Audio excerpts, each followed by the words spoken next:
दिनों से हम लोगों ने देखा कि कुछ लोगों के मन में जो संशय होता है कि ईश्वर हमारी प्रार्थना सुनते हैं कि नहीं, उस श्रद्धा भक्ति को दृढ़ करने के लिए हमने कुछ उदाहरण दिए, कुछ घटनाओं का वर्णन किया, जिन घटनाओं को साधारणतः हम वर्णन नहीं करते हैं क्योंकि चमत्कार वगैरह की बातें नहीं करते। परंतु अभी जब यह परिस्थिति ऐसी है कि कोरोना के कारण, आर्थिक परिस्थिति के कारण, विभिन्न प्रकार की समस्याओं के कारण जब सभी लोग मानसिक तनाव में हैं, तब हमने सोचा कि इस प्रकार की कुछ बातें करने से मन में एक ढाढ़स रहेगा कि ईश्वर हमारे साथ हैं और ईश्वर हमारी प्रार्थना सुनते हैं, आज भी सुनते हैं। उसके कई हमने उदाहरण दिए किस प्रकार से वह आर्टिस्ट जो ब्रेन का ट्यूमर था, सबसे बड़ा ऑपरेशन था एशिया का उस समय का, उसमें से बच गए और अभी भी आज 30 साल बाद भी उनका स्वास्थ्य अच्छा है। वह एक चमत्कारी हुआ। फिर किस प्रकार से वह कलकत्ता के भक्त प्रबल बैनर्जी कोरोना से ग्रस्त हुए और 75% उनके फेफड़े वे लंग्स उनकी खराब हो गई थी और कहा गया था कि केवल चमत्कार ही उनको बचा सकता है। किस प्रकार से उनको माँ का दर्शन मिला और किस प्रकार से वे वापस अब आ गए हैं। किस प्रकार से एक और कोरोना के पेशेंट LIC ऑफिसर, उनको भी इस प्रकार से माँ का दर्शन मिला और वो भी वापस आ गई, पॉजिटिव से नेगेटिव हो गया। तो ये माँ की कृपा से पॉजिटिव से नेगेटिव होता है। अगर नेगेटिव लोगों को पॉजिटिव बना देते हैं और पॉजिटिव वालों को नेगेटिव बना देते हैं, ये ईश्वर की विशेष कृपा है। तो हमारे नेगेटिविटी जो आ गई है उसमें पॉजिटिविटी लाने के लिए ये घटनाओं का वर्णन होता है कि किस प्रकार से पॉजिटिव ये ब्लड टेस्ट नेगेटिव हो गया और किस प्रकार से बाईपास सर्जरी एक हमारे भक्त माँ उनके साथ थी। ऐसे फिर अमेरिका में किस प्रकार से शिल्पा बेन, उनके लिए 2 महीने तक इन्होंने प्रार्थना की। कोरोना से वो बची तो नहीं, परंतु दिव्य लोक में वो उसका गमन वो गई है।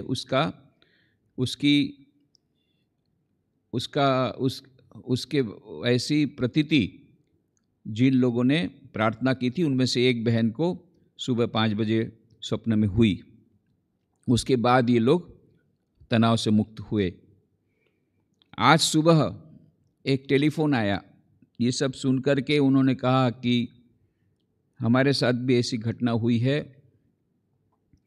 तो इनकी पत्नी, ये कनाडा से जिन्होंने आज फ़ोन किया, इनकी पत्नी, ये आज से करीब 12 साल पहले की बात है।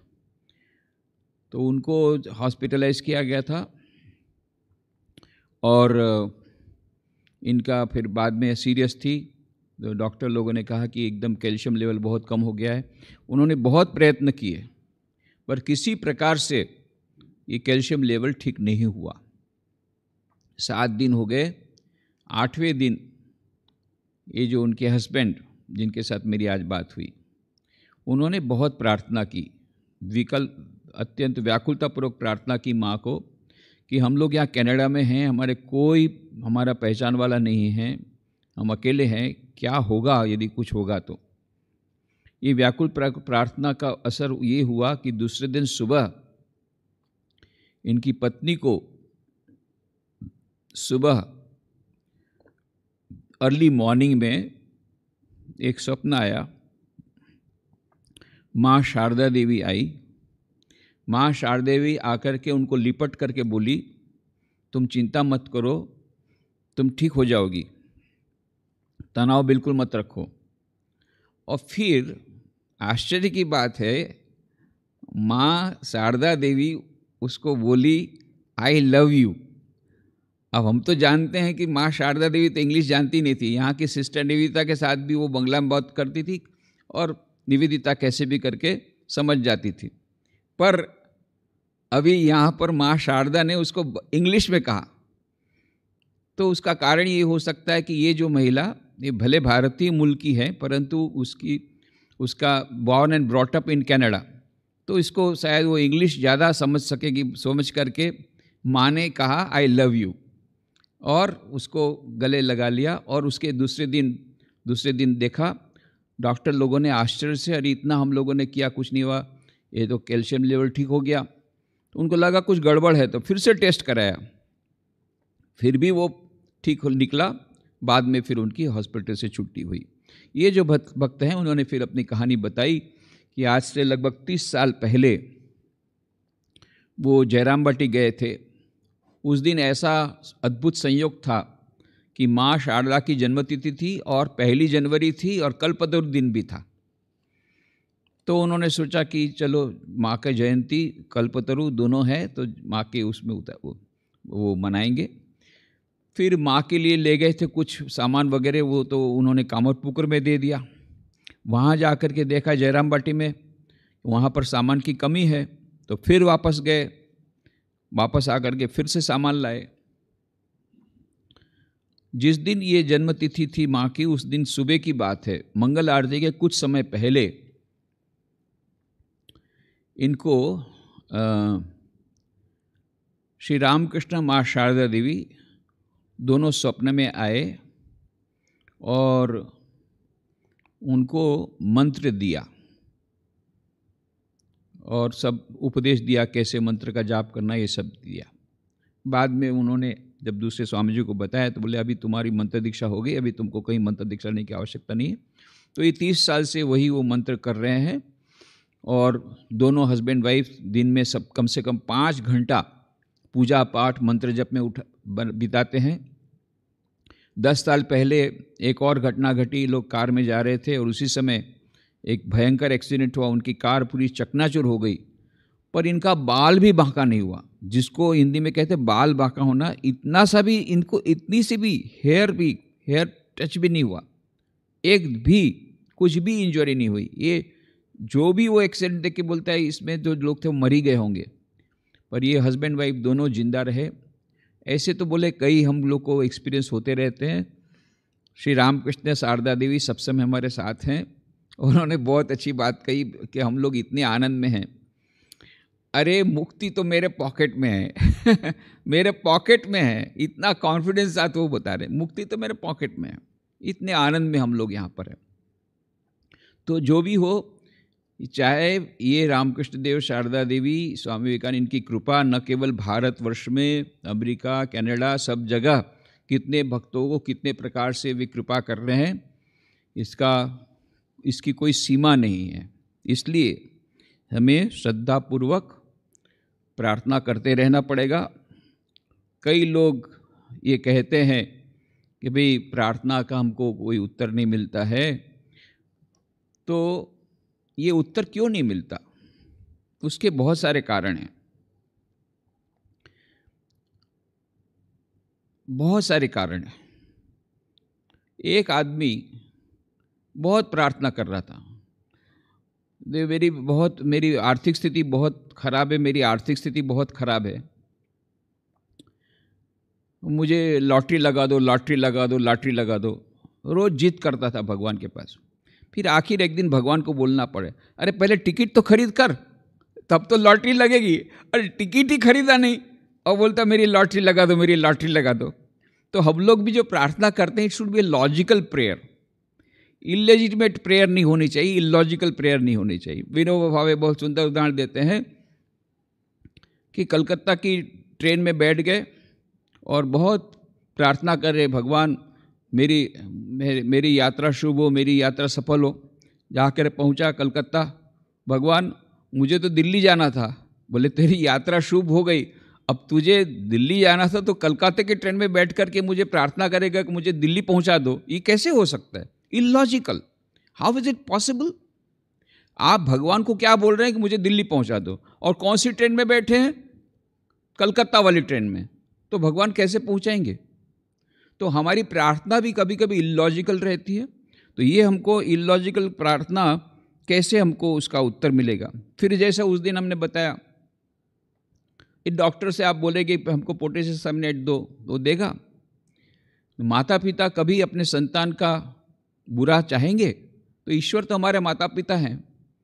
उस दिन नारद की हमने कहानी कही, नारद ने कहा कि मेरा हितैषी केवल एक ही है, विष्णु भगवान, क्योंकि अब मुझे कैसे भी करके मुझे तो ये बाला चाहिए, विश्व मोहिनी चाहिए, बस दिन रात वो इतने आसक्त हो गए हैं, विश्व मोहिनी वही मुझे चाहिए। तो उसके लिए अभी वो स्वयंवर होगा तो मुझे सुंदर चेहरा चाहिए, तो जाऊं कहाँ? तो बोले मेरा तो हितैषी एक ही है, भगवान है। भगवान के पास जाके बोले मुझे सुंदर चेहरा दे दो। अब भगवान ने सोचा अब इसको सुंदर चेहरा दूंगा तो सारी जिंदगी बंदर के समान रहेगा, नाच्यो नर मरकट की नाई, ये शादी के बाद ऐसी स्थिति होती है। तो सारे जिंदगी वो मरकट के समान नाचेगा, बंदर बनेगा। अभी उसको बंदर बनाता हूँ, सारा जीवन उसका सुंदर रहेगा। तो बंदर बना के सुंदर बनाओ, न सुंदर बना के बंदर बनाओ। तो फिर भगवान ने सोचा नहीं, बंदर बना के सुंदर बनाओ, सारी जिंदगी उसकी सुंदर बनाओ। तो बंदर का चेहरा दिया। और फिर हमने जैसे कहानी सुनी कि भाई भगवान ने प्रार्थना नहीं सुनी, नारद ने कहा था मुझे सुंदर बनाओ, बनाया क्या? बंदर। परंतु भगवान ने प्रार्थना जब कर रहा था उसी समय उन्होंने कोड लैंग्वेज कहा था। देखो, माता पिता कभी अपने संतान का अकल्याण नहीं चाहते हैं, और यदि वो संतान कुछ ऐसी मांगता है जिससे उसका अकल्याण करने वाला हो तो भी माता पिता नहीं देते हैं। परंतु वो हिंट जो दिया था वो समझे भगवान ने मुझे तथास्तु कह दिया है, वो समझे नहीं कि भगवान बोले भगवान कृपालु है और वो कभी भी अकल्याण नहीं चाहते हैं संतान का। इसका मतलब यह नहीं है कि यदि हम जहर चाहेंगे तो हमको जहर मिलेगा। वो ज़्यादा जानते हैं कि हमारे लिए क्या अच्छा है क्या बुरा।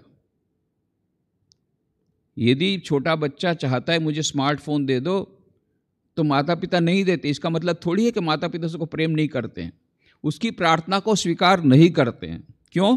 मालूम है ये पबजी देखेगा, ये देखेगा, वो देखेगा अलग, और फिर बाद में सुसाइड करेगा। नहीं, भले थोड़ी देर रोने दो। इसी प्रकार से ईश्वर भी सोचते हैं कि हमारे लिए क्या कल्याणकारक है, क्या कल्याणकारक अकल्याणकारक है, वो जानते हैं। इसलिए जब हमारी प्रार्थना का उत्तर न मिले तो हमें सोचना चाहिए कि ईश्वर मंगलमय प्रभु जो कुछ करेंगे हमारे मंगल के लिए करेंगे। प्रधान की बात कहानी में सुनाई थी, उंगली कट गई तो वो भी ईश्वर की कृपा। क्यों? बाद में सिर कटने से बच गया, उस समय तो पता नहीं पड़ता हम लोगों को। एक आदमी बहुत प्रार्थना किया भगवान को, भगवान मेरे को ये एयर टिकट दिला दो, बेंगलोर के लिए मैं जाना है। अचानक मेरे को इमरजेंसी कॉल आया, नहीं जाऊंगा तो मुझे बहुत नुकसान हो जाएगा, फाइनेंशियल नुकसान बहुत होगा, इम्पॉर्टेंट मीटिंग है, कैसे भी करके मुझे टिकट दिला दो। भगवान ने टिकट नहीं दिया, बहुत गुस्सा हुआ है। मैं तो ज़्यादा मांगता नहीं हूँ तुमको, इतना कम मांगता हूँ और तुमने मेरी प्रार्थना स्वीकार नहीं की। गाली देने लग गया भगवान को। 2 घंटे बाद खबर आई कि वही जो प्लेन था वो बेंगलोर में वो नीचे जा रहा था, तो दीवार के नीचे थोड़ा पहले ही वो नीचे उतर गया, तो दीवार के साथ टकराया, सभी लोग मर गए। भगवान तुमने बहुत अच्छा किया, मुझे टिकट नहीं दिया है। भगवान तुम दयामय हो, तुम कल्याणमय हो, भगवान तुमने बहुत अच्छा किया, टिकट नहीं दिए। कहने का मतलब हमारी बुद्धि इतनी अल्प है कि हम उस समय समझ नहीं सकते हैं कि भगवान ने क्यों हमारी प्रार्थना स्वीकार नहीं की। तो जब हमारी प्रार्थना स्वीकारी नहीं जाती है तो उसमें समझना चाहिए इसमें कुछ न कुछ भगवान की कुछ योजना है। इसलिए कोई भी हमारे पास काउंसलिंग के लिए आता है तो कहते हैं भगवान में विश्वास है। मैं पहला प्रश्न पूछता हूँ, बोले हाँ। अच्छा, दूसरा प्रश्न, ईश्वर में विश्वास है तो श्रद्धा है, भक्ति है? श्रद्धा है, हाँ, ठीक है। अच्छा, इतना विश्वास है ईश्वर में, तुमसे थोड़ी सी ज़्यादा बुद्धि है? नहीं, बहुत ज़्यादा बुद्धि। थोड़ी सी ज़्यादा बुद्धि तो है ना। अरे उसके पास तो सुपर कंप्यूटर है, हमारे पास तो छोटा सा कंप्यूटर है। उसके पास उसमें जो डाटा फीड होगा हमारे में नहीं होगा। तो उसके पास हमसे ज़्यादा इंटेलिजेंस है, तो वो ज़्यादा डिसीजन अच्छा लेंगे हमारे बारे में, ना हम अच्छा लेंगे। तो फिर हमारे जीवन में जो कुछ घटता है इमीडिएटली यदि हमको हमारे मन के पसंद ना हो, यदि कड़वा डोज भी हो तो हमारी हेल्थ के लिए अच्छा है, तो भगवान वो कड़वा डोज देते हैं। भगवान कभी हमारा अहित नहीं करेंगे। उस समय तो लगता है कि भगवान हमारा हित करते हैं, भगवान बहुत निष्ठुर हैं।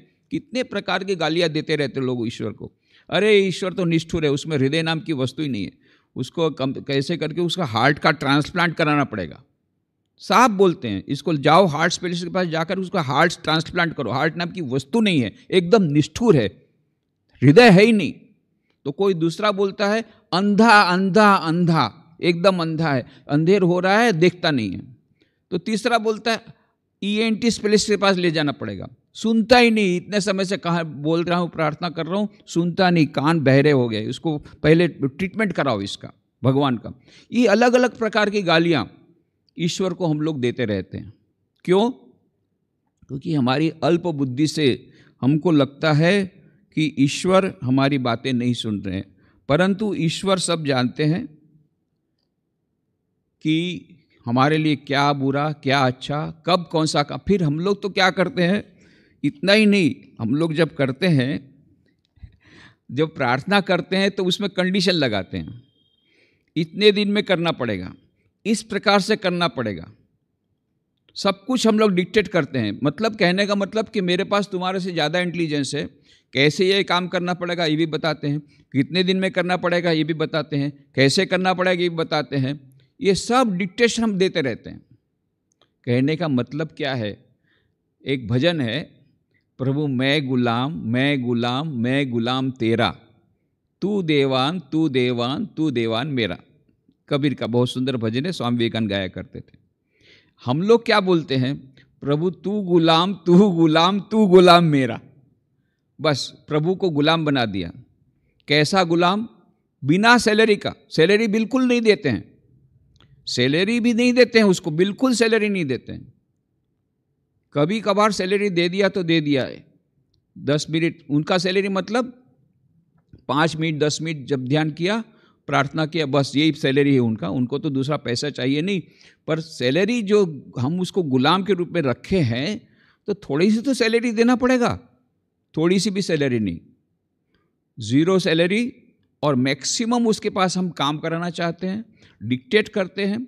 और जो नौकर को सैलरी दे रहे हैं उसको तो हम कुछ बोल नहीं सकते हैं, कुछ भी ज़्यादा उसको डांटेंगे तो भग जाएगा, फिर नौकरानी मिलना बहुत मुश्किल है आजकल, बहुत मुश्किल, सब जगह यही प्रॉब्लम, नौकरानी नहीं मिलती है। परंतु यहाँ पर हम भगवान को जो नौकर बनाए हैं उनको हम डांटते ही रहते हैं, बिना सैलरी के उनको डांटते रहते हैं, उनके पास काम कराते हैं, ये काम हो गया तो बोले ऐसा काम कराओ, ये काम कराओ तो बोले ऐसा काम कराओ। पहले बोले कि अभी हमको पोरबंदर से बड़ौदा ट्रांसफ़र करा दो, पीछे लग गई वो महिला, बाद में फिर भगवान परेशान होकर के चलो उसको ट्रांसफ़र करा, अब ट्रांसफ़र करा दिया, अभी यहाँ बड़ौदा में उसको अच्छा नहीं लग रहा, फिर से वो बोले अभी मेरा ट्रांसफ़र फिर बैक कर दो पोरबंदर, फिर दादागिरी कर रही, अभी उसको वहाँ पोस्ट नहीं है, भगवान क्या करेंगे, उसका पोस्ट क्रिएट करने में थोड़ा तो टाइम लगेगा, नहीं बोले इतना मैं नहीं करूँगा, नहीं तो मैं आत्महत्या करूँगी। भगवान को इस प्रकार से ब्लैकमेल करती, इमोशनल ब्लैकमेल। इस प्रकार से हम लोग जो करते हैं, ये सब इसलिए करते हैं कि हम लोग ये सोचते हैं कि हमारे पास बुद्धि ज़्यादा है भगवान से, और दूसरा है कि हम लोग ज़्यादा अच्छी तरह ये समझ सकते हैं कि हमारे लिए क्या अच्छा है क्या बुरा, और हम ये नहीं समझ सकते हैं कि बाद में इसका क्या परिणाम होगा। और हमारी जो प्रार्थना अत्यंत स्वार्थी प्रार्थना होती अधिकांश समय, और स्वार्थी प्रार्थना, ये तो इलॉजिकल प्रार्थना को समय लगता है उत्तर देने में। जैसे मैंने बताया कि आप बैठ के कलकत्ता की ट्रेन में बोलते हैं मुझे दिल्ली पहुंचा दो, कैसे सवाल ही नहीं है उसका। उसी प्रकार से आपने कह दिया कि मुझे असंभव बातें आप बोलेंगे तो नहीं होगा। दूसरा, आप ऐसा कुछ मांगेंगे जो आपके लिए हितकार नहीं है, तो भी वो प्रार्थना नहीं सुनाई देगी, बाद में पता पड़ेगा ये हमारे लिए अच्छा था। फिर उसके बाद हम लोग ईश्वर के साथ खिलवाड़ करते हैं। हनुमान जी 1 लाख की लॉटरी लगा दो, मैं 1 रुपये का तेल चढ़ाऊँगा। मतलब हनुमान जी को 99,999 रुपये से उनको धोखा देना है, 99,999 रुपीज़ से उनको धोखा देना। आपने कितना दिया? 1 रुपया, हनुमान जी देंगे 1 लाख रुपया। ये डील चल रहा है। शॉपिंग, शॉपकीपिंग, हमारा स्वामी विवेकानंद जी का हमारा रिलीजन भी शॉपकीपिंग वाला हो गया। लेन देन की भावना, मैंने तुमको इतना दिया, तुम मुझे इतना दो।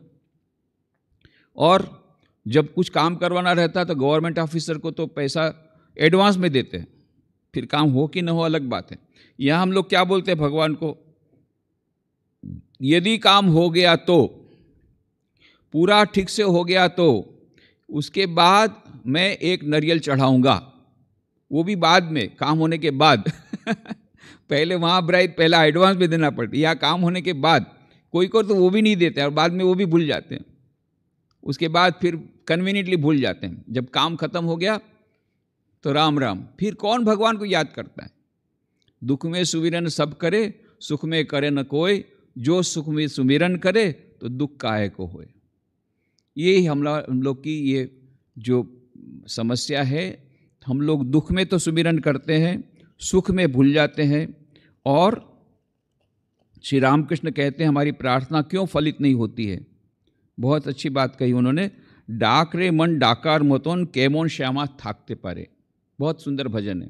डाक रे मन डाकार मतो, पुकारने के समान पुकारो तो भगवान जरूर प्रार्थना सुनेंगे। पुकारने के समान पुकारना मतलब सिंसियरली, अर्नेस्टली, व्याकुलतापूर्वक पुकारने से वे अवश्य सुनते हैं। अधिकांश समय हमारी प्रार्थना का आंसर हमको इसलिए नहीं मिलता है क्योंकि हमारी प्रार्थना सुनी ही नहीं गई। अरे पहले कनेक्शन तो करने दो। अभी 2 दिन पहले की बात है, मैं एक भाई से कनेक्शन किया, उनसे बात किया, फ़ोन शुरू किया। अब मैं तो बोलते जा रहा हूँ, बाद में उसको पूछा तो उत्तर नहीं दे रहा है वो। तब देखा कि वो तो डिस्कनेक्ट हो गया। फिर मैंने बोल किया, भैया, अरे बोले तो मेरे साथ तो आपने कुछ हेलो करके तो आपने डिस्कनेक्ट कर दिया, तो अपने आप डिस्कनेक्ट हो गया था और मैं बोलते जा रहा हूँ, मैं तो 5 मिनट तक उसके साथ बात किया। उसी प्रकार से भगवान के साथ कनेक्शन तो हुआ नहीं और हमने इतनी सारी प्रार्थना की। तो प्रार्थना सुनवाई होगी कब? जब वो सुनेंगे तब तो। सुनेंगे कब?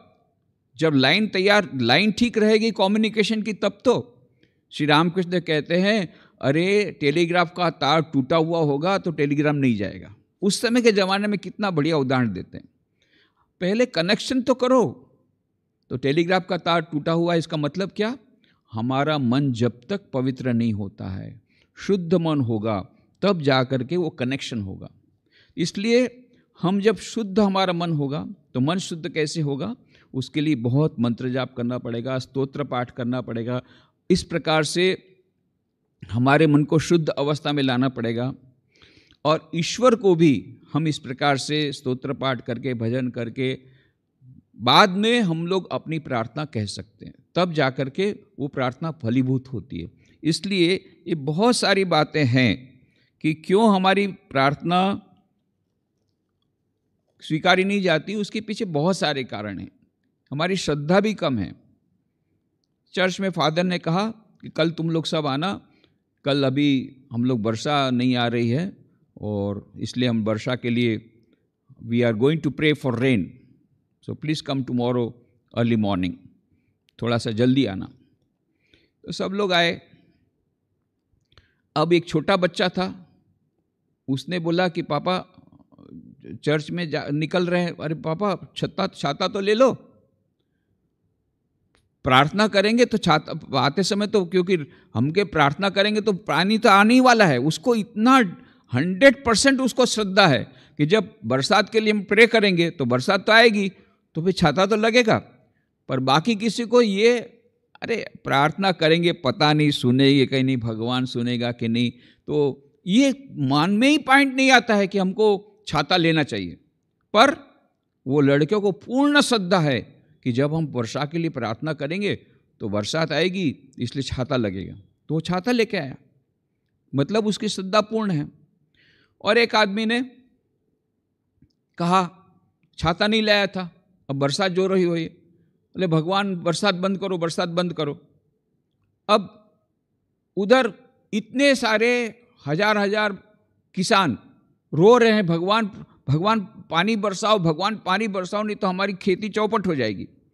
अब ये बोल रहा है कि भगवान बरसात बंद करो, तो भगवान किसका सुनेगा? भगवान की भी प्रॉब्लम तो तुम सुनो, भगवान किसका सुनेगा? इधर इसका सुनेगा तो वो लोग गाली देंगे कि बरसात क्यों बंद कर दिया, बरसात बंद नहीं करता तो ये गाली दे रहा है कि आप तो ENT स्पेशलिस्ट के पास जाना पड़ेगा, आप प्रार्थना सुनते नहीं हैं, आपका हृदय नहीं है। अरे भाई कितने और देखेगा? इसलिए भगवान जब प्रार्थना सुनेंगे, कौन सी प्रार्थना सुनेंगे? जिसमें अधिकांश लोगों का कल्याण होता होगा, ऐसी प्रार्थना। यदि किसी का अकल्याण होता है, ऐसी कोई प्रार्थना होगी, तो आप देखेंगे वो प्रार्थना का उत्तर में विलंब होगा। इतनी बहुत सारी कंडीशन है। हमारी प्रार्थना फलीभूत हो, उसके लिए सबसे पहला 100% कन्विक्शन होना चाहिए, भगवान हमारी प्रार्थना सुनेंगे।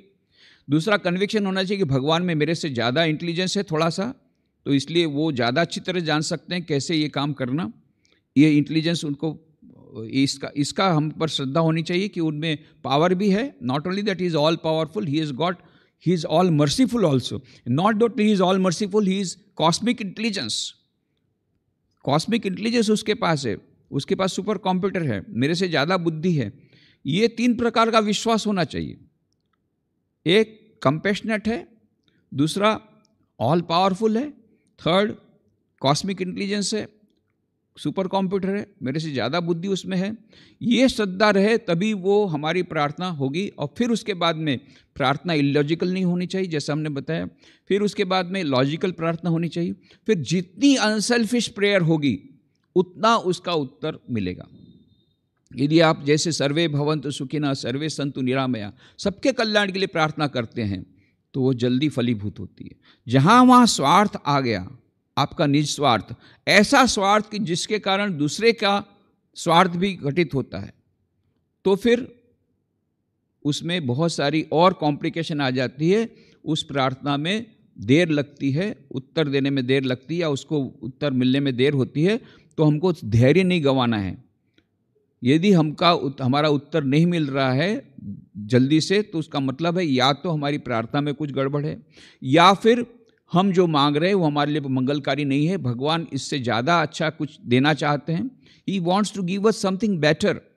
हमको यदि ये पोस्टिंग नहीं दे रहे हैं, इसका मतलब उनके मन में कुछ प्लानिंग है कि हमको इससे ज़्यादा अच्छा पोस्टिंग देने की इसकी उम्मीद है, तभी तो ये नहीं दे रहे हैं। ऐसा विश्वास हमको होना चाहिए और हमको धैर्य रखना चाहिए। तो ऐसे बहुत सारे कारण हैं कि जिसके कारण हमको यह ऐसा लगता है कि हमारी प्रार्थना सुनाई नहीं जा रही है, पर प्रार्थना अवश्य सुनाई जाती है यदि कनेक्शन हुआ हो। कनेक्शन सबसे पहली बात है, कनेक्शन होना पड़ेगा।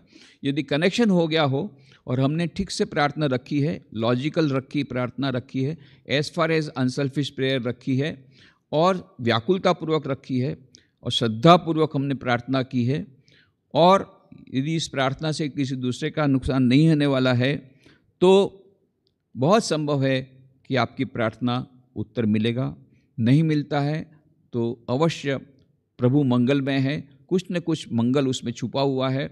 इस प्रार्थना के उत्तर में यदि समय लग रहा है, he is taking his own time because of certain complications, तो वो उसके लिए समय देना पड़ेगा, लगे रहना पड़ेगा।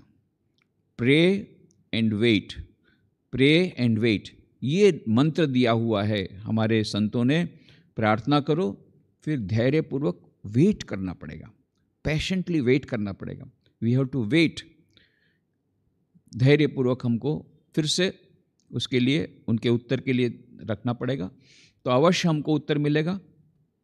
और हमारा कभी भी अकल्याण ईश्वर नहीं करेंगे, ऐसी श्रद्धा हमको रखनी चाहिए।